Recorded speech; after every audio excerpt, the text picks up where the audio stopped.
difficile, nous devons survivre. Alors à ce moment-là, on ne peut pas se contenter de dire il ne faut pas d'immigration. Parce que même sans immigration, nous sommes un peuple en voie d'extinction. La femme est authentiquement heureuse lorsqu'elle est mère, parce qu'elle réalise alors le mystère de la vie. Elle réalise en fait ce pourquoi elle existe en tant qu'entité séparée de l'homme. C'est très clair. Pour sauver notre démographie, il va falloir à un moment donné se poser la question de briser le féminisme, et puis en entier, pas juste le féminisme de troisième vague. Une dictature, comme vous y allez. Vous êtes bien sympathique, Dolores, mais épargnez-moi vos analyses politiques. Savez-vous seulement ce que c'est qu'une dictature ? Une dictature, c'est quand les gens sont communistes, qu'ils ont froid, avec des chapeaux gris et des chaussures à fermeture éclair. C'est ça, une dictature, Dolores. D'accord. Et comment vous appelez un pays qui a comme président un militaire avec les pleins pouvoirs, une police secrète, une seule chaîne de télévision et dont toute l'information est contrôlée par l'État ? J'appelle ça la France, mademoiselle. Le général de Gaulle n'a-t-il pas dit que toute la France avait été résistante ? En effet, il l'a dit. Il l'a dit. Le problème avec les femmes, c'est que dès que vous sortez de la cuisine... C'est pour faire le ménage. Salut Arthur pour ce podcast numéro 1 sur un sujet aussi crucial que difficile mais important, celui des relations hommes-femmes. Et merci d'être avec moi pour ce podcast Victos sur le sujet donc des relations hommes-femmes. Salut Thomas, c'est un plaisir de te rejoindre sur ce sujet. Donc on a un plan qu'on va suivre pas à la lettre mais à peu près correctement quand même pour structurer ce sujet parce que c'est un sujet qui est vaste. On pourrait en parler pendant des heures sans même avoir fait ne serait-ce que un début de tour du sujet. Donc voilà, on a 3 parties. La première c'est le problème en fait, le diagnostic finalement du problème des relations hommes-femmes aujourd'hui chez les blancs dans l'ensemble. Avec là-dessus on va parler du féminisme de l'État, du féminisme d'État. En deuxième, un historique des relations hommes-femmes avec une remise en contexte et notamment une remise en contexte grâce à la psychologie évolutionniste, donc c'est-à-dire des psychologies différenciées des hommes et des femmes. Donc là-dedans, on va faire un historique qui remonte très loin, c'est-à-dire qu'on va presque commencer à l'homme et à la femme des cavernes presque, si on peut dire. Ensuite, voilà, relations traditionnelles depuis le début de la civilisation. Et puis aujourd'hui, l'état des relations hommes-femmes depuis la révolution industrielle et les évolutions avec ce qu'on appelle notamment donc le féminisme. Et en troisième, on verra la partie tant attendue, nos solutions. Donc chers amis qui avaient lu le manifeste et avaient été étonnés par certaines de nos propositions, ne vous inquiétez pas, nous allons les aborder en troisième partie, en détail. Voilà, l'objectif n'étant pas, comme on le dit souvent, de revenir aux années 60. Là-dessus, on veut proposer un modèle nouveau et novateur, donc on va aborder ça en troisième partie. C'est parti pour donc la discussion sur le diagnostic des problèmes. Donc bon, là-dessus, vaste sujet à lui tout seul qui pourrait faire certainement une 50aine de podcasts sans même en avoir vraiment être allé au fond du sujet. Donc le féminisme, ça je pense qu'Arthur, je peux te laisser la main là-dessus, tu en as beaucoup à dire je pense. Oui, le féminisme, je dirais, c'est vraiment le talon d'Achille de l'homme blanc aujourd'hui. C'est malheureusement par sa femme que l'homme blanc a été attaqué assez tôt dans le XXe siècle. Qui attaque la femme aujourd'hui finalement et qui attaque donc l'homme via la femme. On connaît le rôle des hystériques lesbiennes dans ce mouvement féministe. On connaît aussi le rôle d'une certaine communauté. Et puis on peut aussi parler du libéralisme total qui fait qu'on a voulu intégrer la femme dans l'appareil productif, dans l'appareil de consommation. Pour cela, on l'a éloigné en fait de l'homme blanc. On l'a éloigné de son mari en fait. Oui. Comme tu dis, il y a les intellectuels, effectivement, donc souvent dans certaines communautés, et puis donc les lesbiennes, donc Simone de Beauvoir et toutes les intellectuelles féminines un petit peu dans ces idées-là. Et puis, il y a effectivement un rôle prépondérant d'un système économique qui avait un intérêt à briser les familles, pour ne plus avoir des familles, mais des unités de production au sein d'un système productiviste, capitaliste et libéral. Là-dessus, on connaît le rôle notamment des Rockefeller. J'avais mis une fois dans le canal Telegram une vidéo d'Aaron Russo, notamment, qui avait été un ami en fait de Nick Rockefeller, donc c'est un Rockefeller moderne finalement, mais Nick Rockefeller savait très bien ce qui avait été fait lors du ce qu'on appelle le féminisme de première vague par ses ancêtres en fait. Et là-dessus, il disait que Nick Rockefeller lui avait avoué, même si c'est pas vraiment un secret, qu'en fait les Rockefeller avaient financé de A à Z la cause féministe et que c'était pas du tout pour émanciper les femmes, pour leur propre bien, et c'était simplement pour briser les familles traditionnelles, évidemment, pour avoir des consommateurs, des individus consommateurs. mais aussi pour simplement mettre les femmes au travail, puisque bien sûr, si on double la main-d'œuvre, on peut aussi diviser par 2 les salaires et garder la même quantité de main-d'œuvre dans un système où de plus en plus la force physique exclusive à l'homme n'est plus un prérequis aussi important pour justement participer au système productif. Là-dessus, évidemment, on en parlera dans les solutions. Pour sauver notre démographie, il va falloir à un moment donné se poser la question de briser le féminisme, et puis en entier, hein, pas juste le féminisme de 3ème vague. Mais pour le briser, il est évident qu'on ne peut pas le briser en gardant le système productif actuel, ultra tertiarisé, où en fait c'est difficile effectivement de justifier aux femmes de ne pas travailler, alors que les professions dans l'ensemble, je veux dire, il y a une partie quand même significative même chez les hommes qui font ce qu'on appelle des bullshit jobs, hein, qui dans le tertiaire, qui forward des mails, ce genre de choses. Voilà, il faut tout changer, quoi. De toute façon, ça on l'a déjà dit, donc il faut tout changer, que ce soit le système productif et que ce soit le reste. Mais bon, ça on en parlera dans les solutions. Donc voilà, hein, sur le reste, ce qu'il faut comprendre, ce que je viens de dire aussi, c'est que le féminisme, il faut pas se dire oui, c'était bien au début, mais ça a été dévoyé. Un petit peu comme des fois on entend, ça c'est un petit peu des fois la critique aussi du côté égalitariste, de se dire l'égalité c'est bien, mais c'est juste on en fait trop aujourd'hui. En fait, c'est pas qu'on en fait trop, c'est juste qu'on suit la continuation logique d'un mouvement historique idéologique. Donc l'égalité était toujours vouée à nous amener à l'égalitarisme fou d'aujourd'hui, c'était simplement une question de temps. Et pareil pour le féminisme, c'était forcément voué à nous amener finalement à la domination de la mentalité féminine sur la société, puisque aujourd'hui c'est pas les femmes qui dominent, en réalité c'est toujours des hommes, mais simplement c'est fait de manière obtuse et cachée, quoi. Mais je veux dire, en termes de mentalité, c'est clairement par contre la mentalité féminine qui prédomine sur la société. On voit bien hein, l'obsession avec la sécurité, un État par exemple providence ultra-horizontale, c'est-à-dire qui finalement laisse le régalien, tout ce qui concerne la police, l'armée est relativement faible. Par contre, il y a 50 000 aides sociales, 50 000, enfin tout ça c'est de la mentalité féminine, parce que ce qu'il faut comprendre aussi, c'est que la femme et l'homme ont 2 psychologies, et ça s'exprime aussi sous forme de 2 mentalités qui vont plus loin que juste celle des individus. Une société peut avoir une mentalité masculine ou féminine qui prédomine, et aujourd'hui c'est évidemment la mentalité féminine, et même l'égalité c'est finalement une émanation de cette mentalité féminine. Quand une mère parle à ses enfants, elle leur dit toujours « je vous aime tous de manière égale », que ce soit vrai ou pas, mais simplement c'est comme ça qu'elle l'exprime. Le père, son amour se mérite un peu plus, c'est plus méritocratique. Le père c'est le visage aussi de l'extérieur, c'est le visage de la dureté, pour finalement faire des enfants, des individus à part entière, là où la mère c'est beaucoup plus indifférencié, beaucoup plus un amour qui est beaucoup plus inconditionnel aussi. Et c'est pas une mauvaise chose, il faut avoir un petit peu des deux, une société équilibrée a un petit peu des deux. Aujourd'hui, on voit bien que c'est l'amour, l'empathie, enfin c'est devenu complètement fou. Et le féminisme, c'est vraiment l'imposition presque par la victimisation, quoi, constante de la mentalité féminine, et d'une mentalité féminine toxique, quoi, hein, parce qu'on parle de masculinité toxique beaucoup aujourd'hui, mais en fait, aujourd'hui, ce qui prédomine surtout, c'est avant tout une féminité toxique, hein, en réalité. Et le féminisme, c'est surtout le courant idéologique qui a porté ça. Oui. Mais l'égalité, moi, je vois ça comme une bombe idéologique, mais ça a le même effet que les bombes sur Gaza. C'est-à-dire que ça écrase tout, ça aplatit tout. Il n'y a plus de relief, il n'y a plus de couleur, enfin, il reste juste le gris. Qu'est-ce qu'on aime dans un paysage ? Finalement, ce sont les contrastes, ce sont les variations de couleurs, ce sont les variations de hauteur, etc. La vie, c'est pas l'égalité. C'est les contrastes, ce sont les variations, etc.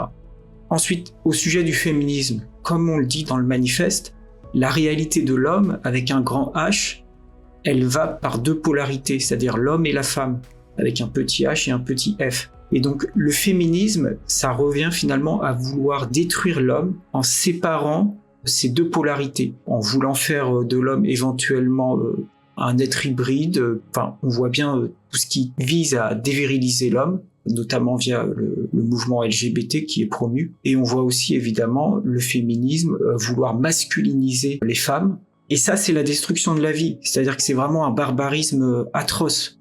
Ça n'est pas beau. Alors aujourd'hui, de quelle manière s'exprime en fait le problème des relations hommes-femmes ? On peut citer différents chiffres. Si on prend par exemple le taux de divorce dans les pays occidentaux, on va dire, grosso modo, c'est 50%. En tout cas, en France, aujourd'hui, c'est 50%. C'est-à-dire que 50% des mariages enregistrés se soldent par un divorce. Vous imaginez ce que ça veut dire pour les enfants qui sont nés de cette union ? Ça veut dire la matrice dont je suis né, l'amour dont je suis issu, en fait, n'existait pas. Pour le gamin, c'est hyper compliqué. C'est un problème existentiel. Il se dit, mais je suis venu au monde, finalement c'est un hasard, ce qui m'a mis au monde a disparu, c'est-à-dire l'amour des parents. C'est terrible. Il y a encore pire, c'est le nombre d'IVG, donc d'avortements. Aujourd'hui, on est grosso modo à 250 000 avortements en France. Ça veut dire quoi? Ça veut dire qu'il y a un moment donné où la femme, et éventuellement l'homme aussi, ne veulent pas du fruit de leur union. Le féminisme accouche de la mort, quoi. En fait, la libération sexuelle, c'est un mot pour dire le fait de découpler la reproduction de l'acte sexuel. L'objectif de faire ça, c'est encore une fois d'une logique consumériste, c'est-à-dire que désormais, il est possible que les relations amoureuses et sexuelles deviennent aussi une relation marchande. Parce que quand il y a le risque d'avoir un enfant qui est issu d'une relation intime entre un homme et une femme, on ne peut pas marchander ça parce qu'il y a toujours la possibilité de créer la vie, donc on ne peut pas marchander l'acte sexuel comme un simple acte de consommation qu'on oublierait après les faits. Et donc on ne peut pas le marchander comme un simple acte de consommation éphémère. C'est pas possible. C'est pas possible, l'homme prend toujours le risque de devoir s'occuper, c'est-à-dire mettre à disposition ses ressources à la femme pour l'enfant. Et dans le temps, quand ça arrivait, il fallait que l'homme marie la femme, c'était une obligation. Ce qui donnait un pouvoir considérable à la femme, en réalité. En bout de course, la fin de ça, c'est la marchandisation de la relation sexuelle. Et aujourd'hui, on voit bien qu'avec les applications de rencontres, ça swipe à droite, à gauche, etc., on n'est plus dans un don réciproque, on est dans j'essaye d'extraire vraiment de manière égoïste le plus de plaisir instinctuel de l'autre possible. Et les gens sont rendus esclaves de ça, c'est comme le porno ou beaucoup d'autres choses. Les gens sont rendus esclaves finalement de leur pulsion. Et donc c'est vers ça qu'on arrive avec la libération sexuelle, quoi. Ouais. En fait, il y a une confusion volontaire. C'est-à-dire que quel est le but de l'amour? Le seul but de l'amour, d'un point de vue naturel, c'est la vie. Donc il y a évidemment l'amour entre l'homme et la femme, qui donne directement la vie, physiquement. Mais il y a aussi l'amour de la mère pour son nourrisson, pour son enfant, qui permet à l'enfant de pouvoir grandir. Il y a l'amour du père pour ses enfants, pour sa femme, qui le motive pour qu'il pourvoie en fait aux besoins matériels de sa famille. Et donc tout ça est dans un but de la vie. Quel est le moyen que l'amour a trouvé, enfin que la vie a trouvé pour subsister? Donc c'est l'amour, mais y compris le plaisir physique, qui aujourd'hui est mis en avant comme la finalité. Et donc ça c'est terrible, puisque le plaisir physique de l'amour entre un homme et une femme, qui est quelque chose de bon, est censé servir la vie. Et aujourd'hui, on en fait une finalité, c'est-à-dire qu'on détourne l'esprit vital de cet acte pour en faire effectivement un acte uniquement matériel et pourquoi pas marchand, vu qu'on est dans un monde où l'argent seul règne. Alors que ce qui devrait régner, comme nous on essaye de l'exprimer avec le national-écologisme, c'est une volonté de vie, une volonté de magnifier la vie et de la rendre plus prospère. Exactement. Voilà, le bout de course de la libération sexuelle, c'est Tinder, quoi. C'est le retour à une sélection sexuelle extrêmement rude. Et c'est la fin de la civilisation aussi, parce que c'est ça aussi qu'il faut dire. Quand des fois j'entends que ce soit à droite ou machin, oui, il faut sauver la civilisation. En fait, la civilisation, qu'est-ce que c'est à la base?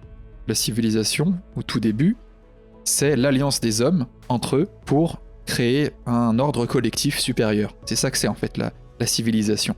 Et quand on dit l'alliance des hommes, ça requiert que chaque homme, individuellement, ait quelque chose à y gagner. Donc en l'occurrence, c'est la possibilité de transmettre ses gènes à la génération suivante.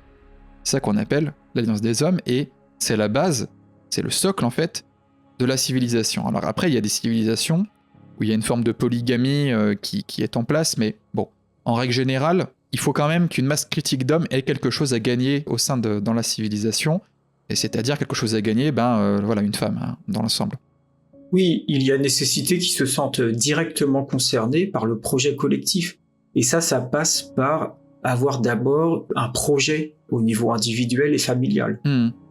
Et donc forcément, quand derrière on dit on arrête avec tout ça, on arrête avec ce qu'on a fait pendant des millénaires pour faire perdurer la civilisation, et maintenant on marchandise tout ça, on n'en fait plus que des relations de consommation qui sont basées uniquement sur le désir primitif, instinctuel, eh bien forcément la conséquence logique, c'est la fin de la civilisation, c'est-à-dire le retour à l'état antérieur à la civilisation, C'est le retour au tribalisme, à une sélection sexuelle effrénée, quoi.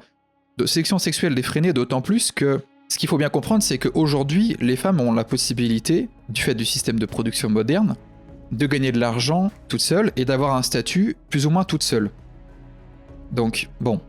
Les femmes, par nature, cherchent à sélectionner afin d'avoir aussi le meilleur partenaire. Hein. C'est ce qu'on appelle l'hypergamie. C'est des stratégies biologiques qui sont bonnes, parce que ça nous a permis quand même d'être là. Hein. L'évolution, ça passe aussi par les femmes qui sélectionnent en gros les hommes de bonne qualité pour avoir une descendance de meilleure qualité. Donc.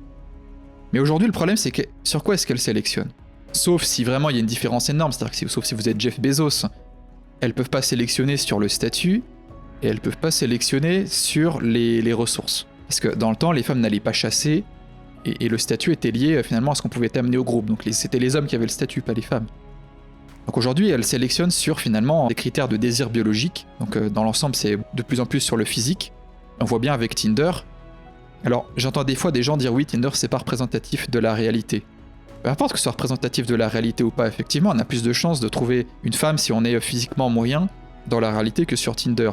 Le fait est que Tinder, c'est très largement utilisé. Je crois qu'aujourd'hui, c'est 80% des couples qui se forment via des applications de rencontres. Alors quand je dis Tinder, il y a tous les autres. Mais au fond du fond, le premier contact sur ces applications-là, il se fait forcément d'abord sur un critère d'attraction physique. C'est le principe, la personne, on l'a jamais rencontrée, on n'a jamais entendu parler. Donc forcément, tout ce qu'on a, c'est des photos. Et s'il n'y a pas d'attraction physique, on va jamais parler à la personne. Donc on voit bien qu'aujourd'hui, finalement, sous couvert de progressisme, on revient à un état qui est vraiment antérieur à la civilisation. Et nous, ce qui est marrant, c'est que nous, on veut être issus de la nature et de la philosophie de la nature et de l'ordre naturel, et finalement on défend quelque chose qui est plus proche de la civilisation que ces gens-là qui défendent un retour à un primitivisme absolu. Parce qu'en fait, ce que défendent ces gens-là, au bout du bout, c'est la fin de la civilisation, c'est le nihilisme hein, évidemment, mais c'est la fin de la civilisation et c'est le retour à l'état animal en fait. Ces gens-là, ce qu'il faut comprendre, c'est que les racines philosophiques aujourd'hui de notre civilisation, c'est une expression d'une souffrance vis-à-vis du fait d'être conscient du bien et du mal, en fait, finalement. Alors, je sais, c'est un peu philosophique, là, comme je le dis, mais la philosophie qui domine aujourd'hui souffre d'avoir été expulsée du jardin d'Éden, en fait, hein, du jardin d'Éden philosophique, c'est-à-dire du fait que l'homme soit devenu capable de pensée abstraite et d'être conscient, donc notamment conscient moralement du bien et du mal. Les gens aujourd'hui qui sont dans ces mouvements féministes, etc., porte de la façon la plus avant-gardiste possible cette volonté de retour à un état primitif, animal de l'homme, dans lequel nous n'avons plus à souffrir le poids d'être conscient de notre propre condition, mais aussi conscient donc de notre finitude, puisque la première souffrance et la première anxiété de l'homme, c'est celle de sa mort. Hein. Et en fait, tout ça, finalement, en bout de course, nous amène à la destruction de tout ce que les hommes, finalement, ont érigé et bâti depuis des millénaires, pour revenir à un état vraiment simiesque, quoi, c'est-à-dire qui est issu du singe. Ouais, tout à fait. Là, on bascule en plein dans ce qu'on appelle la psychologie évolutive, c'est-à-dire finalement, si supposons qu'on soit resté 200 000 ans, 300 000 ans, 500 000 ans, dans un état un peu primitif où la femme, effectivement, pour survivre, sélectionnait les 10% meilleurs de la tribu, en fait, son cerveau s'est configuré pour sélectionner les hommes de cette manière-là. C'est-à-dire pour toujours mettre les hommes en compétition et ne pas s'attacher à un seul homme qui de toute façon pouvait éventuellement rapidement mourir en allant à la chasse contre un mammouth ou un rhinocéros à laine. Le problème, c'est que cette manière de sélectionner, on l'a abandonnée effectivement au profit de la civilisation, qui permet à chaque homme de collaborer ensemble, mais de se sentir concerné, évidemment, en ayant droit, entre guillemets, à une femme. Et ce qui est terrible avec le féminisme aujourd'hui, c'est qu'il prospère sur cet état antérieur de l'homme, antérieur à la civilisation. Le féminisme prospère sur un terrain qui est biologiquement favorable d'une certaine manière. C'est assez terrible.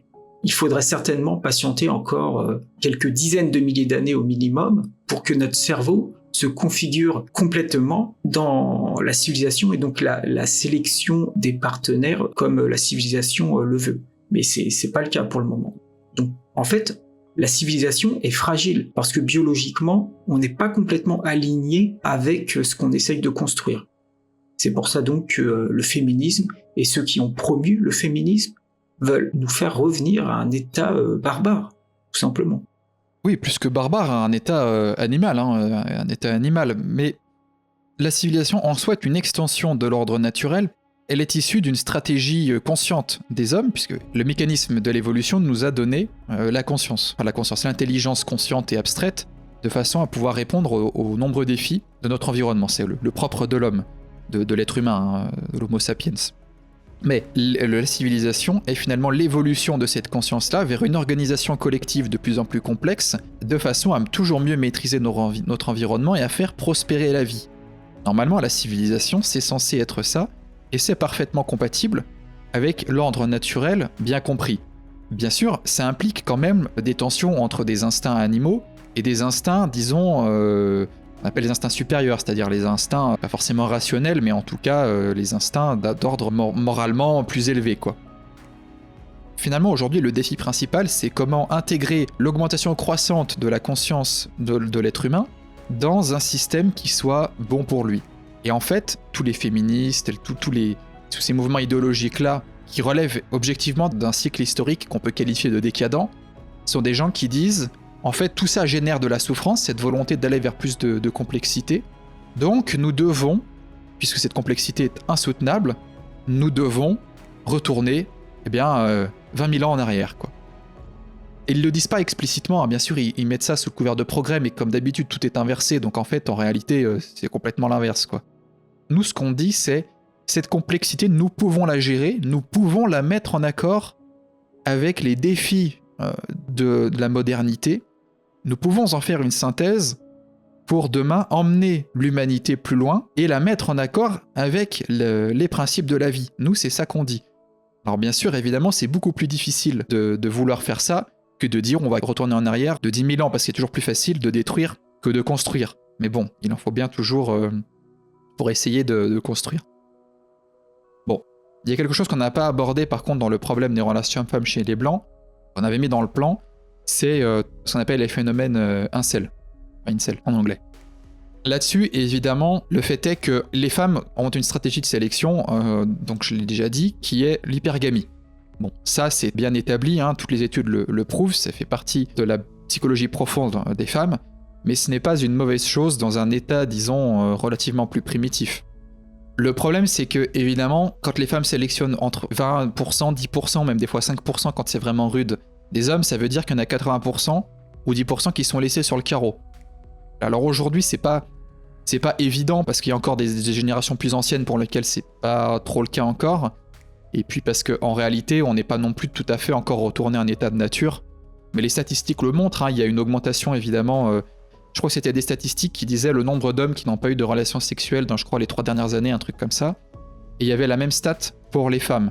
Et on regarde en fait pour les hommes, cette proportion d'hommes qui n'ont pas eu de relations sur les dernières années augmente, alors que pour les femmes, elle reste stable. Donc qu'est-ce que ça veut dire ? Ça veut dire que, c'est ce qu'on dit, qu'il y a une minorité d'hommes qui ont accès à la majorité des femmes. Donc forcément, de plus en plus, il va y avoir une augmentation d'un ressentiment de la part des hommes, qui vont être frustrés en fait, hein, qui vont nourrir du ressentiment envers la société évidemment, et envers les femmes parce qu'ils se sentent laissés pour compte, et ils sont objectivement laissés pour compte. Oui, bah ça va pas être possible. On leur demande de payer des impôts, on leur demande de faire des travaux souvent dans des domaines assez productifs, et à côté, le contrat social de la civilisation n'est pas respecté. C'est-à-dire que non seulement ils n'ont plus de pays, puisqu'on a un pays qui est complètement envahi, ils n'ont même plus la possibilité de faire une famille. Ça va pas tenir. D'une manière ou d'une autre, on peut mettre le couvercle dessus pendant longtemps, mais il y aura simplement plus de pression. Il va y avoir des changements. Mais je voudrais prendre un tout petit peu de recul, 10 secondes. Le féminisme, finalement, si on prend du recul, je dirais que c'est un mouvement qui est logique, c'est-à-dire que l'homme est une singularité dans la nature. C'est-à-dire que l'homme connaît biologiquement ce qu'on appelle une hypertrophie du cortex. Il connaît un processus de conscientisation de son environnement, d'une certaine manière. Et donc, plus le temps passe, plus il va changer son mode de vie. Sauf que ça se fait pas sans souffrance. Notamment le fait de passer à un état de civilisation, c'est compliqué parce que on garde des mécanismes anciens qui datent de temps anciens. Toutes les parties du cerveau n'évoluent pas assez vite, notamment celles qui sont liées à l'instinct. Et donc, le féminisme ou d'autres mouvements qui tendraient à nous faire revenir en arrière sont finalement comme une réponse qui tend vers un objectif, mais qui oscille un petit peu avant d'arriver à destination parce que on peut pas avoir un chemin sans haut et sans bas. Le féminisme sera éradiqué, il n'y a aucun doute à avoir là-dessus. De toute façon, ce que les gens des fois ont du mal à comprendre, c'est que il y a une sélection naturelle d'un point de vue biologique, individuel et au niveau des collectifs humains, c'est évident. Mais il y a aussi une sélection naturelle au niveau des sociétés humaines, des structures sociales et des civilisations a fortiori. Et donc la question aujourd'hui, c'est est-ce que ce qu'on appelle la civilisation européenne, parce que la civilisation occidentale, j'ai déjà dit ce que j'en pense au dernier podcast, mais disons la civilisation européenne, il y a la question de se poser, est-ce qu'elle va survivre ou pas? Est-ce qu'elle va se renouveler ou pas? Et surtout, est-ce qu'elle va être éliminée par la sélection naturelle ou pas? Parce que quand on est dans une civilisation complètement dégénérée comme on a aujourd'hui, où il y a des choses comme le transgenrisme, il y a de la confusion des sexes, il y a de l'immigration de masse évidemment, la question est, est-ce que cette civilisation peut perdurer? Est-ce qu'elle est en accord avec les principes de la vie qui lui permettent de se maintenir pendant encore des siècles, voire des millénaires? Bon, la réponse, c'est une question rhétorique, évidemment que non, et on voit bien que de toute façon, aujourd'hui, on est à la fin, mais la question, ça va être, qu'est-ce qu'il va y avoir après cette phase actuelle de notre civilisation? Est-ce que ça va être un renouveau? Ou est-ce que ça va être la mort complète de son substrat biologique par remplacement démographique? Voilà, ça c'est la vraie question, quoi. Nous, ce qu'on essaie de faire aussi, c'est justement de créer un modèle qui puisse permettre à la civilisation européenne de se renouveler grâce aux principes de la vie, afin de ne pas être, lui permettre de ne pas être éliminé par une ligne d'adéquation complète avec les principes qui sont favorables à la vie, quoi. Bon, on peut passer à la deuxième partie, même si on était déjà un petit peu dedans, un historique des relations hommes-femmes, une remise en contexte de la psychologie, c'est-à-dire la psychologie de l'homme et de la femme des cavernes. En ce qui a trait aux relations hommes-femmes, la femme des cavernes a une stratégie hypergamique. Elle cherche le partenaire de plus grande qualité qui soit à même de la protéger elle et sa descendance, et puis de subvenir à ses besoins. Quand on a une femme des cavernes, si vous voulez, on peut pas les chasser, on n'a pas la force physique de l'homme pour le faire, ni sa résilience, ni voilà. Et l'homme, lui, de l'autre côté, a une stratégie qui se décrit plutôt de type hypogamique, une reproduction en termes de quantité. Parce que l'homme, évidemment, potentiellement l'homme des cavernes peut mourir très facilement. Et en fait, la civilisation, c'est un compromis entre les deux, c'est-à-dire ce qu'on appelle le contrat de mariage, en fait. Le contrat de mariage monogamique, c'est un compromis entre les deux, dans lequel l'homme dit je n'irai pas voir d'autres femmes au pluriel que toi, et la femme dit je n'irai pas voir de meilleurs hommes que toi, au singulier, en l'occurrence. C'est un compromis qui permet, dans la philosophie de la vie, de construire des choses sur le long terme. Parce que si vous avez une société tribale dans laquelle 90% des hommes sont laissés pour compte, c'est 90% des hommes qui vont avoir un intérêt permanent à renverser le système pour essayer de faire partie des 10% qui ont accès à l'ensemble des femmes. Voilà, le contrat de mariage a permis à l'homme et à la femme des cavernes de sortir des cavernes en réalité. Mais il faut souligner que 95% des hommes peuvent mourir, ça va pas forcément changer le nombre d'enfants qu'il y aura. Alors que la femme doit être protégée parce que si 50% des femmes meurent, c'est 50% d'enfants en moins. C'est pour ça que la femme restait entre guillemets à la caverne. C'est pour ça que la femme cherche un protecteur. Et donc la civilisation qui essaye d'attribuer par femme, on va dire entre guillemets, un protecteur, essaye de suivre aussi une loi naturelle qui existe déjà. Autrefois, je voyais sur Twitter un truc qui disait la ressource la plus précieuse au monde, et tu voyais, c'était une photo d'une femme blanche. C'était un mème pour rigoler, mais c'est fondamentalement vrai, c'est-à-dire que la femme, c'est extrêmement précieux. Quand on est un homme et une femme des cavernes, enfin dans une tribu des cavernes, enfin je dis des cavernes, mais disons une tribu du paléolithique, quoi, voire du néolithique, eh bien 90% des hommes peuvent mourir. Bon, c'est évidemment gênant pour ce qui est de l'acquisition des ressources. Par contre, si 90% des femmes meurent, en fait, c'est fini, quoi. C'est fini. C'est bon. Ils ont perdu le jeu de l'évolution et de la nature. Cette tribu-là va cesser d'exister à terme. Donc, effectivement, comme tu dis, les femmes restaient à la maison, quoi, au foyer, quoi. Parce que, premièrement, elles n'avaient pas les mêmes capacités pour ce qui avait trait à l'acquisition des ressources. Et puis aussi parce qu'elles étaient beaucoup plus précieuses. Comme tu dis, on ne pouvait pas se permettre de les envoyer chasser et de les perdre. Le rôle de l'homme et de la femme, à l'époque, il n'y avait pas de question à se poser de féminisme, quoi. C'était une évidence que rappelait tous les jours la tribu de 15 hommes qui revenaient avec des kilos de mammouth pour nourrir les anciens, les enfants et les femmes, quoi. Ouais, le début de la civilisation, je dirais le point de départ, c'est quand même pouvoir conserver de la nourriture, la stocker et avoir aussi la possibilité de récolter du blé et de l'orge pour ce qui concerne le croissant fertile, du maïs pour ce qui concerne l'Amérique ou du riz en ce qui concerne l'Asie.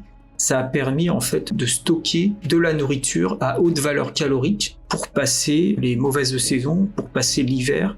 Donc ça a permis la sédentarisation, ça a permis à des individus de ne pas être dans l'agriculture et donc de se spécialiser ailleurs, que ce soit en politique ou en artisanat. Et donc c'est ça la naissance de la civilisation.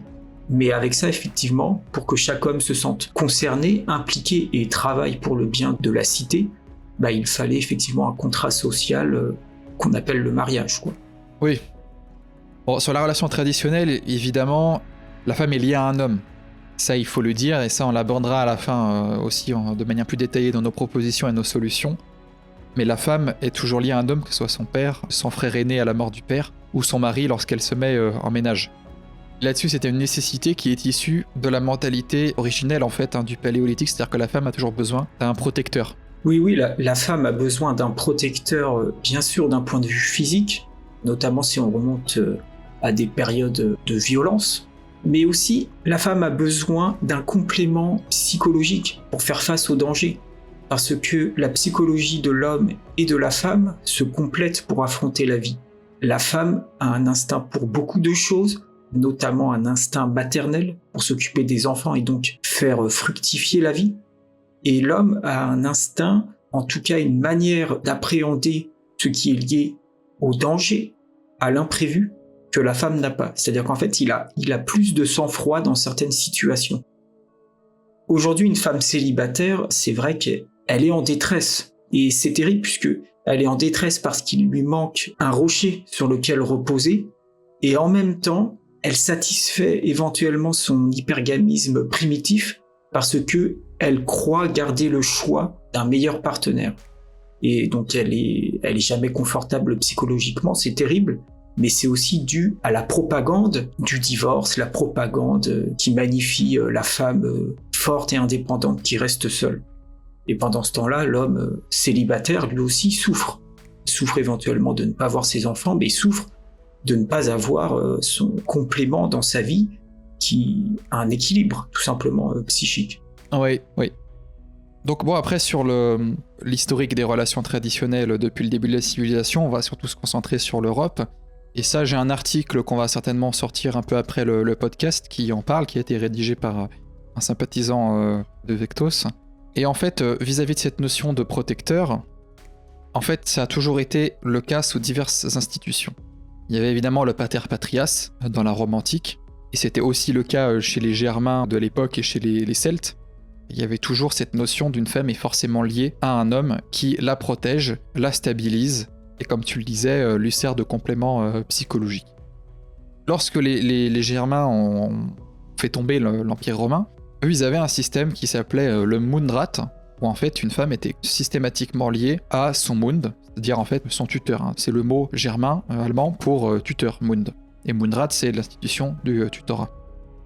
Et en fait, même chez les Grecs antiques, c'est-à-dire avant Rome, où effectivement là il y avait le pater patrias, eh bien même chez les Grecs antiques, il y avait cette notion-là, et même à Sparte, qui était considérée comme une cité qui était relativement laxiste sur les relations hommes-femmes, même là, les femmes avaient un kyrios, ce qui en fait, la traduction en français veut dire gardien. Gardien, donc là aussi protecteur / tuteur. Donc le Mundrat, ça a perduré, et après jusqu'au Code civil de Napoléon, où là il y avait effectivement fameux article du Code civil de Napoléon, l'homme doit protection à son épouse, la femme doit obéissance à son mari.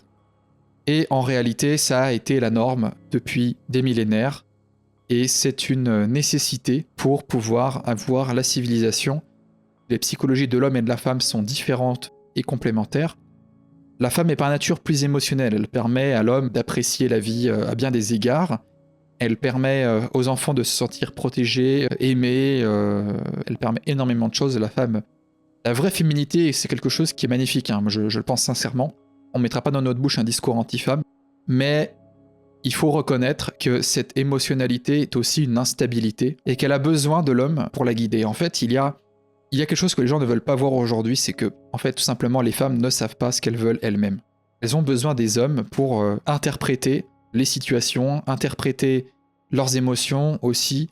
Et tout ça, c'est pas un reliquat, parce qu'en fait, un reliquat, ça voudrait dire que c'est obsolète, mais simplement, c'est un héritage, encore une fois, de notre mentalité du paléolithique, et on ne pourra pas s'en défaire parce que c'est trop. De toute façon, c'est pas souhaitable de s'en défaire, mais on ne pourra pas s'en défaire parce que c'est quelque chose qui relève profondément de la psychologie humaine.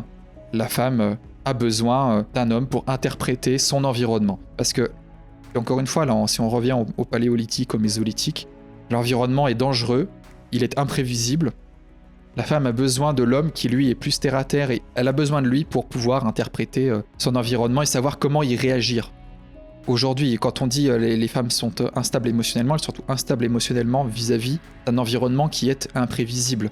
Et c'est pour ça que la mentalité féminine qui aujourd'hui domine nos sociétés vise à un contrôle absolument étouffant de nos sociétés. C'est pour permettre aux femmes de se sentir protégées en l'absence d'hommes forts pour interpréter cette situation. Voilà, la vie par nature est imprévisible, hein. On peut traverser la rue et mourir, et les femmes ont besoin d'avoir un homme qui soit capable de faire sens d'un monde complexe et imprévisible. Et c'est là aussi finalement que tout se recoupe, c'est-à-dire que on ne peut pas tenir les femmes pour responsables de certains comportements aujourd'hui. Ce sont les hommes qui, par leur faiblesse, et tout ça c'est lié évidemment à des choses qui sont aussi biologiques et hormonales, hein, la baisse du taux de testostérone, une industrialisation massive, un stress vis-à-vis de la modernité croissant, tout ça est évidemment lié, mais ce sont les hommes qu'il faut tenir pour responsables des problématiques. Mais tenir les hommes pour responsables, ça ne veut pas dire se leurrer sur la nature des hommes et des femmes. Ouais, on voit même aujourd'hui dans le sacrement du mariage, ou même à la mairie, c'est le père qui accompagne la mariée jusqu'au mari. Et donc il y a un passage de témoin entre le protecteur de la femme avant son mariage, de la jeune fille, et ensuite c'est le mari qui devient protecteur. Donc on voit les reliquats en fait de cette notion de protection de la femme. Mais que la femme ait besoin d'un protecteur, ça ne veut pas dire que la femme serait inférieure, puisque a priori, il faut toujours voir les choses en termes de supériorité ou d'infériorité, comme si on était dans un monde mathématique très simple. La vérité, c'est que il y a une symbiose entre l'homme et la femme. La femme donne la vie, la femme abrite la vie, la femme entretient la vie dans les premiers mois, dans les premières années où le nourrisson puis l'enfant est fragile, et l'homme protège la femme et l'enfant. C'est un peu comme si vous aviez 3 cercles concentriques, l'enfant, ensuite la femme, et ensuite l'homme. Il est donc normal que d'un point de vue évolutif, les cerveaux des hommes soient plus adaptés à l'appréhension des imprévus et des dangers du monde extérieur, de l'organisation du monde extérieur et donc de la société, que la femme. La femme a des qualités que l'homme n'a pas. C'est des qualités même biologiques. C'est-à-dire que la femme est capable réellement, bien sûr, de mettre au monde la vie, mais de s'occuper des enfants, de s'occuper des nourrissons de manière attentive. Et l'homme n'a pas cette capacité. La capacité qu'une femme a à ne pas s'énerver quand un nourrisson pleure, c'est quelque chose d'incroyable. C'est-à-dire que la femme est capable de rentrer dans la temporalité de l'enfant en bas âge, et il y a eu par exemple des scanners comparatifs entre hommes et femmes lorsque on entend un bruit de nourrisson qui pleure. Et en fait, on s'est rendu compte que l'activation était beaucoup plus forte que chez l'homme. Ce qui veut dire que biologiquement, la femme est faite, en tout cas plus, pour s'occuper des enfants en bas âge. Et le féminisme actuel, c'est quelque chose qui essaye de nous dire qu'il n'y a pas de déterminisme, qu'il n'y a pas de rôle naturel de la femme ou de rôle naturel de l'homme. C'est terrible. Et ces rôles naturels qui viennent de la biologie doivent être transcrits dans les lois de la société. Et c'est pour ça que dans la relation de mariage, il est normal que les rôles soient dissymétriques. Mais à aucun moment c'est une relation d'inégalité, c'est une relation de complémentarité en vue de donner la vie, de faire fructifier la vie et d'avoir à la fin une passation entre le père et le fils, entre le père et la fille, bref, entre les parents et les enfants pour continuer la vie dans les meilleures conditions. C'est tout. Exactement. C'est pas parce qu'une femme a besoin d'un protecteur et a besoin d'un homme pour la guider que ça veut dire que l'homme est métaphysiquement supérieur à la femme. Ou même d'un point de vue social. C'est des choses qui n'ont rien à voir. La femme, quand il s'agit de s'occuper des enfants, de s'occuper de la vie, ou même comme ciment d'une communauté, ou pour énormément de choses, la femme est très très supérieure à l'homme et de loin. Mais de la même manière, sur d'autres choses, l'homme est infiniment meilleur que la femme dans la production de ressources, dans la création de systèmes, dans l'interprétation de son environnement. On ne peut pas avoir la vie sans l'un et l'autre. Et aujourd'hui, le problème, c'est qu'évidemment, ce qui domine, c'est une féminité toxique, comme j'ai déjà dit. En fait, la féminité toxique, c'est l'absence évidemment de masculinité, mais c'est aussi l'absence de véritable féminité. C'est une féminité devenue folle qui en réalité n'a plus rien en commun avec la véritable féminité, celle qui est bonne, celle qui rend la vie digne d'être vécue pour les femmes comme pour les hommes en réalité, puisque, comme on le sait tous, la femme, c'est celle qui a accès le plus facilement au cœur de l'homme pour une bonne raison. C'est que, bon, la femme incarne la beauté finalement de la nature, hein, c'est le beau sexe. Oui, et je voudrais revenir sur le féminisme. Le féminisme, c'est l'application d'un marxisme finalement aux relations hommes-femmes. C'est-à-dire qu'on prend deux éléments et on les compare mathématiquement avec des signes égaux, avec des signes inférieurs et supérieurs. Bon, il y a des choses intéressantes dans le marxisme, mais c'est quand même une incompréhension fondamentale des mathématiques. C'est comme si vous donnez les mathématiques à un singe et qu'il commence à appliquer les signes égal, supérieur ou inférieur à tout ce qui traîne. Mais quand on comprend bien les mathématiques, on ne peut pas comparer, donc avec ces trois signes, égal, supérieur ou inférieur, des entités différentes. On ne peut comparer que des choses qui vivent dans le même espace, qui sont comparables. Donc on peut comparer des mètres avec des mètres, on peut comparer des secondes avec des secondes, mais on ne peut pas comparer une pomme avec un tracteur, ça n'a aucun sens. Comparer un homme et une femme, c'est comparer des choses qui sont complètement différentes, qui ont des fonctions différentes. On peut comparer certaines caractéristiques de l'homme et de la femme, et là, effectivement, les comparer mathématiquement. Par exemple, oui, en moyenne, l'homme court plus vite que la femme. C'est dû au fait que c'est l'homme qui allait chasser, et l'homme, du coup, a plus de muscles, il a moins de graisse, mais la femme, par exemple, elle a une capacité à s'occuper des enfants qui est supérieure. Elle a une capacité à être dans le présent pour s'occuper des enfants qui est quelque chose d'inabordable pour l'homme.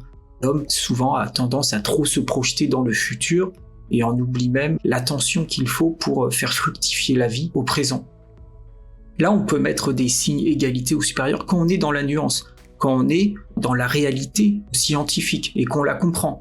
Le marxisme, c'est quand même, j'ai l'impression, quelqu'un qui s'empare des mathématiques modernes et comme dans une frénésie, comme une incapacité à prendre du recul et à se tempérer, c'est-à-dire en fait à véritablement comprendre à quoi servent les mathématiques, il l'applique à n'importe quoi. Le principe universel de l'égalité appliqué à tout, n'importe comment, sans réfléchir, c'est une destruction de ce qui fait en fait l'existence, puisque l'existence, c'est les frontières, c'est les limites, c'est les contrastes, c'est les nuances. C'est ça la vie. Oui, c'est l'ordre, la différence, l'inégalité. Pour qu'il y ait du beau, il faut qu'il y ait du lait. Pour qu'il y ait du fort, il faut qu'il y ait du faible. Notamment, par exemple, je pense à l'école de Francfort, là, quand je parle de ces notions de contraste et d'inégalité. Et on en vient après à avoir des gens comme Adorno qui te disent oui, en fait, toute structure est oppressive. De toute façon, c'est Adorno qui avait dit d'ailleurs il est inacceptable de faire de la poésie après Auschwitz. D'accord, est-ce que tu peux rappeler qui est Adorno ? Parce que même moi, je vois pas trop là. C'était un philosophe de l'école de Francfort, tu sais, avec qui il y avait Marcuse, j'ai bouffé le nom des autres, et puis après, bon, bien sûr, il y a eu Poppers un peu plus tard dans la droite lignée de l'école de Francfort, tu sais que la société ouverte, qui est presque le texte fondateur post-1945, de ce qu'on appelle aujourd'hui la civilisation occidentale, entre guillemets. Pour l'Occident, j'ai déjà dit ce que j'en pensais, mais pour moi, il y a l'Europe, et l'Occident, ce n'est pas l'Europe. Parce que bon, l'axe Washington-Tel Aviv, hein, pour le dire de manière crue, ce n'est pas l'Europe. Oui, ce mot a été récupéré. Oui, bien sûr. Bien sûr. Bon, pour revenir au sujet des relations hommes-femmes, depuis la révolution industrielle, là-dessus, on retrouve ce qu'on disait tout à l'heure sur le système de production moderne. C'est-à-dire que la révolution industrielle a permis l'avènement d'un prolétariat et la destruction, effectivement, l'achèvement, la destruction des anciens liens féodaux. fallait en sortir du féodalisme, mais ça a mis en place quand même une oppression économique qui était largement supérieure à tout ce qu'on a pu voir par le passé, avec l'appât du gain sans limite d'une grande bourgeoisie qui possédait les moyens de production. Ce qui, d'ailleurs, par contre-coup, a donné lieu au marxisme, qui a été tout aussi destructeur en réalité. D'ailleurs, moi, c'est une de mes thèses, c'est qu'en fait, le marxisme et le libéralisme, disons, économique, enfin bon, Michéa en a beaucoup parlé, mais en fait, c'est la même facette dialectique d'une seule chose, c'est-à-dire l'avancée de la société industrielle technogérée. Et en fait, la question, ça va être aussi comment sortir de cette technogestion qui nous pend au bout du nez pour arriver à une société organique qui conserve quelque chose qui relève de l'humanité et de l'essence profonde des hommes et des femmes. Alors après, les révolutions industrielles a eu lieu effectivement dans une remise en question des modes d'organisation traditionnels, que ce soit féodalisme, avec l'avènement d'un capitalisme mondialisé, le colonialisme, etc. Tout ça est lié, c'est-à-dire que des fois le problème c'est que je vois des gens qui disent oui, le problème il a commencé avec mai 68, d'autres qui disent il a commencé avec la société ouverte en 45, d'autres il a commencé avec la Première Guerre mondiale et ses problèmes démographiques, d'autres c'est il a commencé avec la Révolution française, d'autres il a commencé avec la Révolution industrielle, ensuite ça a commencé avec le protestantisme, enfin, selon la personne que tu écoutes, en fait, tu peux remonter à l'infini, parce que, évidemment, dans le domaine des idées et de l'évolution des hommes, même si les civilisations sont pas linéaires, tout ça est cyclique, mais il y a quand même une filiation. On ne peut pas avoir eu la révolution industrielle sans le capitalisme mondialisé et l'avènement de la bourgeoisie. Ça, on ne peut pas l'avoir eu sans la découverte de l'Amérique, on ne peut pas avoir eu la découverte de l'Amérique sans la Renaissance, on ne peut pas avoir eu les idées de la Renaissance sans la remise en question d'une certaine partie de la morale chrétienne par la scolastique et l'atomistique. Enfin voilà, on peut remonter à l'infini et... non mais c'est sans fin, quoi. C'est sans fin. Ça revient à rechercher l'origine, par exemple, de, je sais pas, quelqu'un a volé quelque chose, il a agressé quelqu'un, puis on va essayer de rechercher dans sa vie l'origine du mal qu'il a commis. Donc on recherche dans son enfance, on remonte. Mais il y a un moment donné, en vérité, qu'est-ce que ça veut dire ? Ça veut dire que génétiquement, physiquement, l'homme est capable de faire le mal, l'homme est capable de se tromper, ça va varier selon les individus certainement, ça va être beaucoup modulé par l'environnement et ce qu'il connaît effectivement de son existence, mais en fait, le péché est là, il est avec nous, c'est-à-dire qu'en fait, on est imparfait et il faut l'assumer. La civilisation est le meilleur d'une certaine manière, c'est une lutte permanente de l'homme. Oui, c'est ça, et en fait, quel est l'objectif de faire ça pour ceux qui font ça ? C'est de remonter suffisamment loin pour se dire, ok, mais maintenant on peut mettre à la poubelle tout ce qu'il y a eu après, et puis on peut repartir sur des bonnes bases. C'est pour ça que des fois, t'as encore aujourd'hui des gens qui existent, des contre-révolutionnaires, qui disent, il suffit de mettre à la poubelle tout ce qu'il y a eu après 1789. Et 1789 a pu avoir lieu parce qu'il y avait un terreau fertile. Et ce terreau fertile, il était là parce qu'il y a eu autre chose avant qu'il a créé. Et en fait, tout ça, c'est un processus qui est infini. Et encore une fois, où est-ce que ça mène de réfléchir comme ça ? Ça mène en fait à vouloir détruire des millénaires de construction pour revenir à l'état animal de l'homme. Donc ce n'était évidemment pas la solution. La solution, c'est de se dire, très bien, ça a eu lieu. Maintenant, comment on peut construire pour l'avenir par-dessus pour retrouver quelque chose qui est positif plutôt que de vouloir détruire les 300 derniers siècles d'histoire. Bien sûr, surtout qu'on ne peut pas dire que la révolution industrielle, par exemple, a été mauvaise en tout point. Les inventions et les avancées technologiques et scientifiques, c'est quelque chose d'incroyable. Et même la philosophie du 19e siècle en Allemagne, c'était quelque chose de puissant. Il y a aussi la découverte de la réalité de ce qu'est l'humanité, c'est-à-dire on a commencé à voir que l'homme existait sous forme de sous-espèces. C'est quelque chose de très important. On a découvert ensuite l'ADN. Enfin, on a beaucoup avancé. Et oui, il y a eu des choses mauvaises à côté, mais faut pas tout jeter à la poubelle. Par exemple, je sais que, puisqu'on parle de la révolution industrielle, je sais qu'il y a Kaczynski, par exemple, qui lui, pour lui, c'était le début du mal, quoi. C'était la révolution industrielle. Enfin, tu sais, Kaczynski, c'est l'Unabomber, là. Qui envoyait des bombes par la poste, là. Selon lui, en fait, il faudrait tout jeter à la poubelle après ce qu'il y a eu toute la technologie, en fait.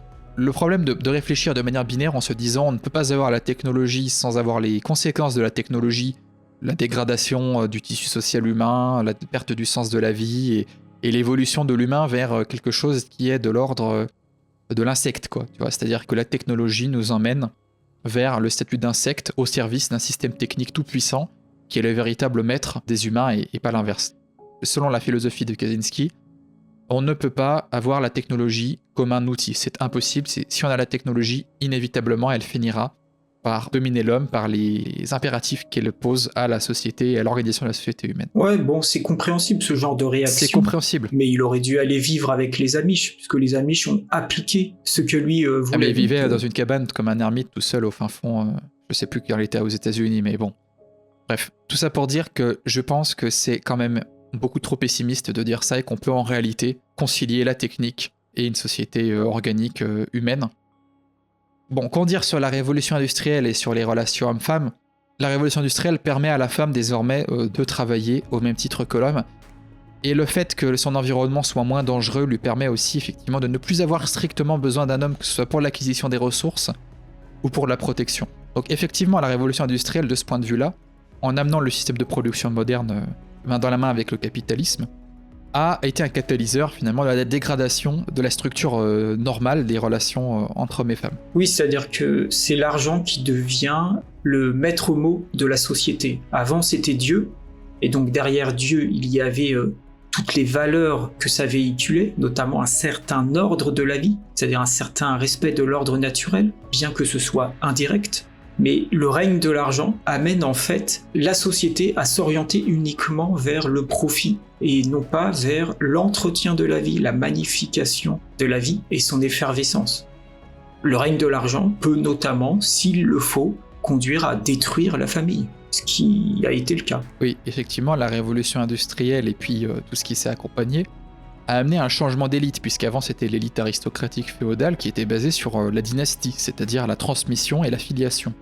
Ce qui a ses défauts évidemment, mais est quand même beaucoup plus naturel que ce qu'on a aujourd'hui. Et en fait, avec l'avènement du capitalisme mondialisé, de la révolution industrielle, il y a eu un changement d'élite, et c'est ce qu'on appelle en fait la séquence historique actuelle dans laquelle on est, de la domination de la grande bourgeoisie capitaliste, et notamment de la banque, puisque l'incarnation la plus évidente de la grande bourgeoisie capitaliste, ce qu'on appelle la banque, parasite par excellence, qui maîtrise finalement la monnaie.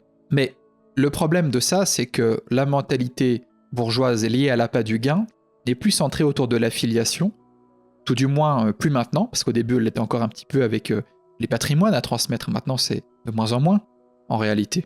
Et donc forcément quand on a ça, eh bien ces élites-là ont un intérêt à toujours dissoudre le tissu social afin d'augmenter le profit, puisque dans le féodalisme, pour tous les défauts que ça avait, les gains étaient assurés. Et les seigneurs féodaux jouissaient de ce qu'on appelle une rente. Et c'est d'ailleurs ce qui caractérise le féodalisme par rapport au capitalisme, c'est que le capitalisme, lui, les capitalistes n'ont pas de rente, ils ont du profit et de la marge par rapport à un processus de production. Et donc, quand on a une bourgeoisie capitaliste qui devient la nouvelle élite, derrière, et que la recherche du profit devient la règle numéro 1, tout doit être sacrifié à l'autel de la recherche du profit. Et donc, même la famille doit être sacrifiée. On doit dissoudre les familles pour mettre les femmes au travail, doubler la main-d'œuvre, augmenter la marge en cassant les salaires. On doit faire importer le tiers-monde à domicile pour casser les salaires des autochtones et bien sûr avoir plus de main-d'œuvre à disposition, moins cher. On doit délocaliser pour diminuer les coûts de production. Et donc, pour faire baisser les coûts de production, il n'y a pas 36 solutions. C'est soit on augmente la quantité de main-d'œuvre à disposition, soit on fait produire par des gens qu'on peut payer moins cher. Et c'est bien ce qu'on voit aujourd'hui avec l'immigration, la délocalisation, et puis bien sûr tout le féminisme notamment de première vague qui vise à mettre les femmes au travail pour doubler à la fois la population taxable et la main-d'œuvre à disposition. Et après, pour ce qui est d'augmenter le profit, et ben ça, il faut simplement augmenter le nombre de consommateurs.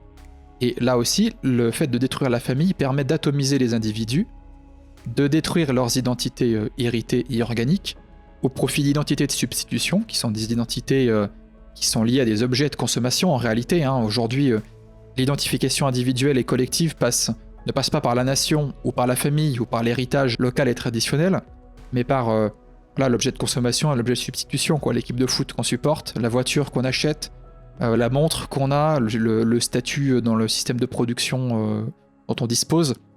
Et en fait, tout ça, si tu veux, converge vers un intérêt qui est la destruction de la tradition. Donc en fait, aujourd'hui, quand tu as des gauchistes, progressistes, soi-disant anticapitalistes, en réalité, ils servent le système. D'un point de vue dialectique, certes, c'est-à-dire que ils ont une opposition de façade à ce système de production qu'on appelle le capitalisme. Mais c'est une opposition de façade parce qu'il participe à la destruction des modes d'organisation traditionnels qui sont en réalité le meilleur et le seul en fait contrepoids et contre-pouvoir concret à la domination du système marchand de plus en plus technocratique, mais voilà, libéral et puis capitaliste, quoi. Oui, du coup on retombe sur ce que tu disais tout à l'heure, c'est que le marxisme et le libéralisme, mal compris en tout cas, sont deux faces différentes de la même médaille. C'est-à-dire que pour que le libéralisme ait son effet destructeur de la société, et notamment des schémas traditionnels ou naturels qui peuvent exister, il faut qu'il y ait cette notion d'égalité universelle de tout et entre tout qui existe, qui soit inscrit quelque part dans les valeurs de cette société. Aujourd'hui, on nous dit souvent la France, c'est l'ultralibéralisme. Oui, enfin, en attendant, il y a marqué égalité sur les frontons des mairies. Finalement, quelle est la différence entre un système communiste où l'État fait en sorte que tout soit égal par décret, ou un système ultra-capitaliste, ultra-libéral, où tout peut être comparé à l'argent. C'est-à-dire que tout peut être marchandise. Le corps de la femme peut être une marchandise. Le sexe peut être une marchandise. Les enfants, pourquoi pas, peuvent être une marchandise.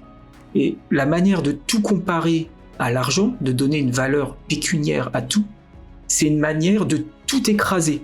C'est-à-dire que tout est égal d'une certaine manière parce que tout peut être comparé à l'argent. Et donc on détruit toutes les structures de cette manière-là.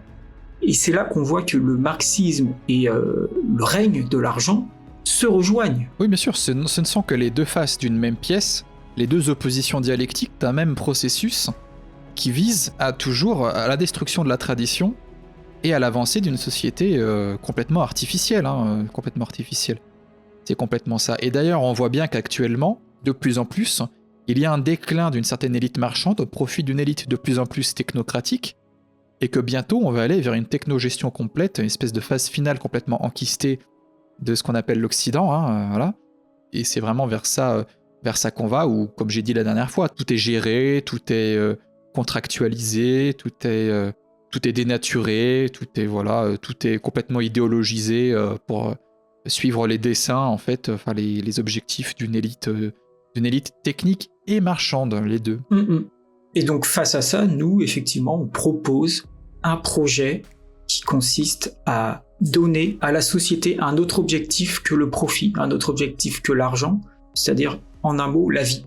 Une société humaine doit avoir pour objectif, c'est ce qu'on a mis dans le manifeste, la plus grande effervescence de la vie possible, par le nombre, bien sûr, mais par la qualité.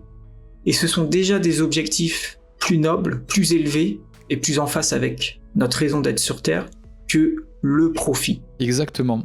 C'est l'objectif, c'est l'effervescence de la vie et la mise en adéquation de toute la complexité de la société moderne avec ce qu'on appelle l'ordre naturel, c'est-à-dire les déterminismes biologiques, psychologiques des hommes et des femmes. Donc bon, puisqu'on parle des solutions, on peut finalement, je pense que les auditeurs l'attendent, enfin en tout cas ceux qui ont lu le manifeste, on peut parler de ce mot qui fait tant jaser, qu'on a mis dans le manifeste, c'est celui de tutorat. On voit souvent des gauchistes un peu rager, bon ça fait parler de nous, ça fait de la pub, ça fait partie de l'objectif, parce que si on a mis ce mot, c'est aussi pour faire parler. C'est évidemment une stratégie à l'époque où ce qui marche bien, c'est le clivage, il y a des gens, même, souvent des gauchistes, qui lisent le manifeste, et en fait, la seule chose qu'ils en retiennent, c'est que on a mis qu'il faut remettre en place le tutorat. En fait, on a un truc qui fait 50 pages, 12 000 mots, je crois, de mémoire. En fait, ils retiennent même pas une phrase, juste un mot, donc bon, finalement, ils valident... Ça veut dire qu'on tape juste. Voilà, ils valident notre stratégie par leur comportement. Mais au-delà de ça, qu'est-ce qui dérange dans cette notion de tutorat ? Et ça ne dérange pas qu'à gauche, ça dérange à droite, dans certaines franges de la droite, pour qui l'objectif n'est pas la création d'une société, la refondation d'une société meilleure et organique, mais plutôt le retour aux années 60. Un peu la droite bourgeoise, d'accord avec le système sur tout, à part sur l'immigration, c'est-à-dire que voilà, faudrait retrouver la France des années 60, où en fait... Ouais, grosso modo, ils sont pas contents, puisqu'ils ne peuvent pas rentrer de boîte de nuit en toute sécurité en étant en mini-jupe. Mais je veux dire, c'est pas ça l'objectif d'une société. Oui, bien sûr. Oui, c'est un peu caricatural, mais en fait, finalement, ce qu'ils veulent, c'est retrouver la promesse qui avait été faite aux boomers de jouir, quoi. De jouir sans entrave. En fait, c'est des gens qui sont fondamentalement d'accord avec mai 68, mais qui ne veulent pas avoir à supporter les conséquences à long terme de mai 68, qui sont le déclin de la démographie, et avec le déclin de la démographie, l'immigration de masse, pour répondre aux impératifs de production. Parce que c'est ça aussi, en fait. C'est-à-dire qu'on ne peut pas avoir une société où il n'y a pas d'immigration de masse en conservant un système productiviste. Ce n'est pas possible. C'est-à-dire que l'immigration n'est pas censée être un problème, vu que le but, c'est le profit, et la valeur étalon de tout, c'est l'argent. Quel est le problème d'avoir des immigrés s'ils peuvent être dans le bâtiment ou dans la restauration ? Oui, du point de vue de nos élites, bien sûr. Oui, ou même du point de vue de, je sais pas, tu prends un boomer qui veut aller au restaurant, il s'en fiche que ce soit servi par des gens qui ne sont pas ses enfants. Ça détruit complètement le socle biologique, mais visiblement, ce qui compte, c'est que ce soit moins cher. Oui, c'est ça. C'est ça. C'est-à-dire que, voilà. Enfin, ceux qui en conséquence disent il nous faut moins d'immigration, mais qui refusent de voir qu'en fait le problème il est beaucoup plus large que simplement l'immigration, se trompent. On ne peut pas lutter efficacement contre l'immigration si derrière on conserve notre démographie actuelle avec un taux de fertilité qui... Il est à 1, je pense, si on prend les Français ouais, blancs. Voilà, si on prend les blancs, je pense qu'il est entre 1 et 1,2. C'est comme l'Europe de l'Est. Oui, je pense. Bon, c'est une démographie de pays, de peuples, en voie d'extinction. Chaque génération divise par voilà, deux. C'est pas tout à fait encore au stade de la Corée, où là, en fait, dans 100 ans, il n'y aura plus de Coréens du Sud et les Coréens du Nord n'auront plus qu'à traverser la frontière. C'est pas tout à fait là encore, mais on y arrive, on va y arriver, ne vous faites pas de soucis. Et en fait, c'est la démographie d'un peuple en voie d'extinction. Après, la question, c'est est-ce qu'on veut survivre en tant qu'entité collective ou pas ? Si on est d'accord sur ça, maintenant, il faut parler des solutions. C'est pour ça que moi, ce que je dis, c'est que ceux qui sont d'accord avec le fait que les Blancs, à droite, ils appellent les Français de souche, Français blancs, quoi. Si ces gens-là doivent survivre, si nous devons survivre, alors à ce moment-là, on ne peut pas se contenter de dire il ne faut pas d'immigration. Parce que même sans immigration, nous sommes un peuple en voie d'extinction. Donc il nous faut une démographie vivace. Et pour avoir une démographie vivace, il faut respecter l'ordre naturel des choses. On ne peut pas avoir les femmes qui sont le facteur limitant de la démographie, qui font des bullshit jobs dans le tertiaire et qui sont carriéristes jusqu'à 40 ans, et derrière avoir une démographie vivace. Il faut en réalité guider les femmes, les encourager, leur faire comprendre que l'objectif principal c'est la vie, et en réalité elles seront beaucoup plus heureuses en tant que mères parce qu'on leur a vendu une émancipation qui en fait n'est pas une émancipation. Entre travailler pour un patron qui ne te voit que comme une ressource humaine duquel il doit extraire un maximum de profit, surtout dans des grosses entreprises, notamment à des multinationales, entre ça et être au service de ton foyer, donc certes de ton mari mais aussi de tes enfants, et qui t'aiment, au pluriel, il est évident que la femme sera beaucoup plus heureuse au sein du foyer. Nous, c'est ce qu'on dit. Alors évidemment, ça choque parce qu'on a une société qui est... Je l'ai déjà dit, on est dans une société d'extrémistes complètement fous de l'égalité. Et parce qu'on a fait croire à la femme que le but, ce serait d'être un homme. Mais une femme n'a pas à réussir socialement, forcément, comme un homme. Une femme va être heureuse, comme l'homme, si elle est fidèle à ce que la nature a voulu qu'elle remplisse comme fonction. On sort pas de nulle part. On est né dans un moule. Le moule, c'est la nature. La femme porte la possibilité de reproduire la vie. La femme permet l'éternité de l'humanité et des familles.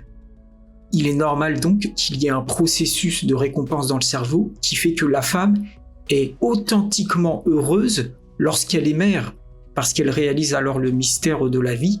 Elle réalise en fait ce pourquoi elle existe en tant qu'entité séparée de l'homme. C'est très clair. Et c'est pareil, l'homme est authentiquement heureux lorsqu'il pourvoit à une famille avec des enfants, parce qu'il réalise son rôle de protection que la nature a prévu. La nature l'a prévu même physiologiquement. C'est-à-dire que l'homme peut faire face plus froidement à des dangers, à des imprévus, il a une musculature plus élevée, et la femme, évidemment, elle a la capacité d'accueillir la vie les 9 premiers mois parce qu'elle a un utérus, etc. Donc il n'y a pas de question là-dessus. C'est sûr que nous, on pousse la conclusion jusqu'au bout. C'est-à-dire qu'on ne s'arrête pas dans notre réflexion avant, parce que nous, ce qu'on dit, c'est qu'ils sont complémentaires, et cette complémentarité implique un lien de protection de l'homme vers sa femme. Oui, si on veut construire une société qui soit viable et qui donc aboutisse à la vie, qu'est-ce qu'il faut faire ? Il faut, à un moment donné, s'asseoir quelque part, regarder la nature, regarder les étoiles, et essayer d'appréhender la philosophie qui se dégage d'elle. Regardez quelle est la philosophie de la vie, de la nature. Et ensuite, d'implémenter, de transcrire dans les règles de la société humaine, ces règles-là. Parce que nous faisons partie intégrante de la nature, nous sommes issus de la nature. Donc on ne va pas aller chercher l'inspiration pour nos règles de société dans des lubies abstraites, par exemple un mot dont on dériverait toutes les valeurs. Égalité, argent, ça n'a aucun sens. Les choses sont complexes. Il faut réhabiliter la philosophie, et la philosophie, c'est d'abord l'observation. Donc voilà, sur nos solutions, de toute façon, je pense que maintenant c'est à peu près clair. Il est évident que ça n'implique pas de relation d'inégalité, c'est une relation de complémentarité. Mais c'est une relation de complémentarité que nous avons poussée à sa logique évidente, qui est ce lien de protection de l'homme vers son épouse, qui permettra à chacun de s'épanouir. C'est ce qu'on a dit dans le manifeste, parce qu'évidemment, ils sortent une phrase, mais derrière, la phrase est au milieu de 2 énormes paragraphes qui expliquent bien que l'objectif, c'est d'avoir des hommes et des femmes qui sont heureux et en adéquation avec la philosophie de la nature, qui permettra aussi de retrouver une démographie vivace en étant en adéquation justement avec tout ça. Je sais pas qu'est-ce qu'il y a de plus heureux qu'une femme qui vient d'accoucher et qui a son nourrisson entre les bras. Il est très clair qu'à ce moment-là précis, la femme a conscience qu'elle est à sa place. Elle vient de donner la vie et son cerveau lui envoie tout plein d'hormones du bonheur et lui dit « Oui, tu es dans le chemin de la vie, c'est ce qui est prévu, c'est ce qui a toujours été prévu. C'est la plus belle chose que tu puisses faire, c'est permettre l'éternité de la vie. » Exactement. Qu'est-ce qu'on avait dit aussi d'autre comme solution à part... Il y a les solutions concrètes, c'est-à-dire pour tuer le féminisme. C'est vrai qu'il faut détricoter les différentes législations qui ont permis d'éloigner la femme de l'homme. Alors, il y a le divorce facile. Évidemment, s'il y a des cas d'abus très graves, on peut éventuellement imaginer que la société s'en mêle et sépare l'homme et la femme si vraiment, par exemple, il y a de la violence grave. Mais le divorce facile, qui est apparu avec la Révolution française, doit être aboli. Tout ce qui concerne aussi la castration de la femme doit être complètement aboli. La pilule, l'avortement, même si pour moi c'est plus un meurtre qu'autre chose, on doit supprimer tout ça. Parce que ce sont aussi la pilule et l'avortement qui permettent la femme de vivre son hypergamie. S'il n'y a pas ces possibilités d'échapper au fait de tomber enceinte, quand on couche avec un homme puis l'autre le lendemain, il n'y a pas d'hypergamie parce qu'il y a un moment donné, la femme tombe enceinte, se retrouve en situation de faiblesse où elle a besoin d'avoir un mari à côté et donc elle va chercher à se stabiliser avec son homme. Donc il faut absolument supprimer tout ce qui entrave la vie. Là-dessus, je pense qu'on ne peut pas avoir de toute façon de contraception de masse sans avoir de marchandisation du sexe et des relations entre hommes et femmes. Parce que pour qu'il n'y ait pas de marchandisation, il faut qu'il y ait toujours cette notion de potentiellement notre union peut donner la vie. S'il n'y a pas ça, il y a forcément un abaissement de la relation intime au plaisir pur et donc forcément à la marchandisation. Et c'est une voie de conséquence. Ça empêche la formation des couples. Il y a aussi quelque chose d'important, c'est l'étude qui montre que plus le nombre de partenaires sexuels augmente chez la femme, plus le couple qu'elle forme est instable. Oui. Ça montre que psychologiquement, le cerveau de la femme est atteint négativement lorsque elle est avec un homme, s'en va, et puis fait ça plusieurs fois. Et ça montre clairement que ça n'est pas le chemin de la vie que de pouvoir copuler avec 50 personnes avant de se stabiliser. C'est-à-dire que là-dessus, c'est logique. En l'occurrence, c'est une diminution de la production d'une hormone qu'on appelle l'ocytocine et qui est liée à l'attachement émotionnel et social des femmes. Des femmes et des hommes, mais les femmes en produisent plus. Le cerveau de la femme, qui reste celui du paléolithique, qu'est-ce qu'il comprend quand une femme en est à 25 ans à son 50e partenaire sexuel? Le cerveau de la femme, il comprend que son environnement est extrêmement instable, est extrêmement dangereux, puisque ses partenaires sexuels changent régulièrement, donc c'est-à-dire que ce que son cerveau comprend, c'est que ses anciens partenaires soit sont morts à l'époque à la chasse, ou autre chose, soit l'environnement social est tellement instable qu'il y a des changements récurrents dans les relations de pouvoir. quand il comprend ça, quelle en est la conséquence logique? Eh ben, il va moins sécréter d'hormones et il va moins faire en sorte qu'il ait l'attachement de la femme vers ses partenaires. Puisque, du point de vue de son cerveau, le partenaire actuel peut être mort dans 3 jours.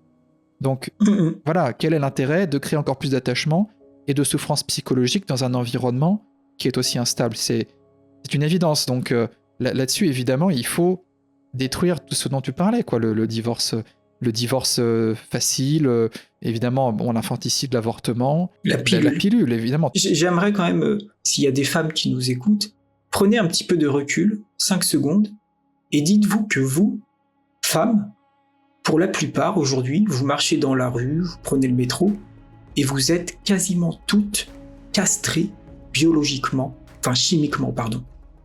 C'est quelque chose d'incroyable, si vous voulez, d'être arrivé dans une société où on castre chimiquement les femmes et qu'elles l'acceptent. C'est une dénaturation tellement profonde de ce que vous êtes, c'est un enlaidissement terrible de ce que vous êtes.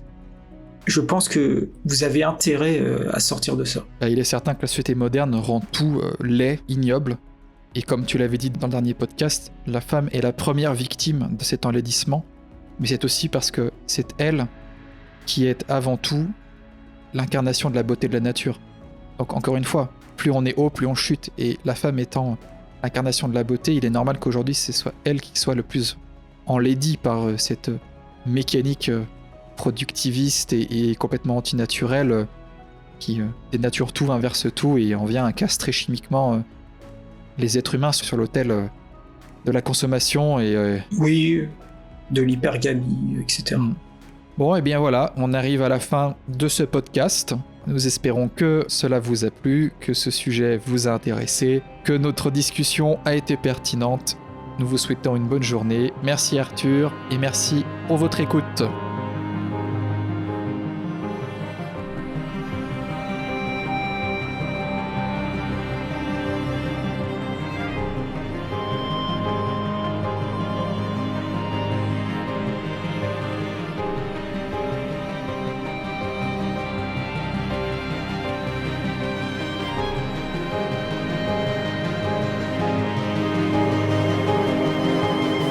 N'êtes-vous pas rassasiés?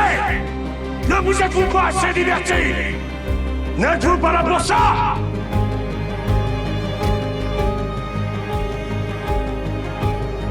Si vous dépassez votre condition d'être humain, si vous vous consacrez entièrement à un idéal, là seulement vous serez devenu autre chose. C'est-à-dire une légende.